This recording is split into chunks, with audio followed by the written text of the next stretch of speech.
আন্তর্জাতিক বাণিজ্য উত্তেজনার মধ্যে হঠাৎ জাতির উদ্দেশ্যে ভাষণ দিলেন ভারতের প্রধানমন্ত্রী নরেন্দ্র মোদী। রোববারের এই ভাষণে তিনি নাগরিকদের প্রতি আহ্বান জানালেন বিদেশি পণ্য বর্জন করে দেশীয় পণ্যের প্রতি আস্থা রাখতে। তার মতে, স্থানীয় শিল্পকে বাঁচাতে ও অর্থনীতিকে এগিয়ে নিতে স্বদেশী আন্দোলনের বিকল্প নেই। মার্কিন প্রেসিডেন্ট ডোনাল্ড ট্রাম্প সম্প্রতি ভারতের পণ্যের ওপর 50% শুল্ক আরোপ করায় দুই দেশের মধ্যে বাণিজ্যিক সম্পর্ক টানাপোড়েনে পড়েছে। এই প্রেক্ষাপটে মোদী বলেন, ভারতীয়রা প্রতিদিন অসংখ্য বিদেশি পণ্য ব্যবহার করছে, অথচ সেগুলোর দেশীয় বিকল্প বিদ্যমান। তিনি জোর দিয়ে বলেন, আমাদের এগুলো বাদ দিতে হবে এবং ভারতের তৈরি পণ্য কেনা উচিত।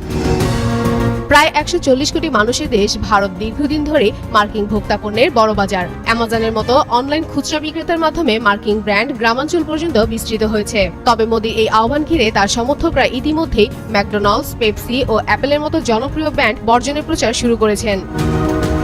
মোদি বিক্রেতাদেরকেও আহ্বান জানান স্থানীয় পণ্য বিক্রিতে অগ্রাধিকার দিতে।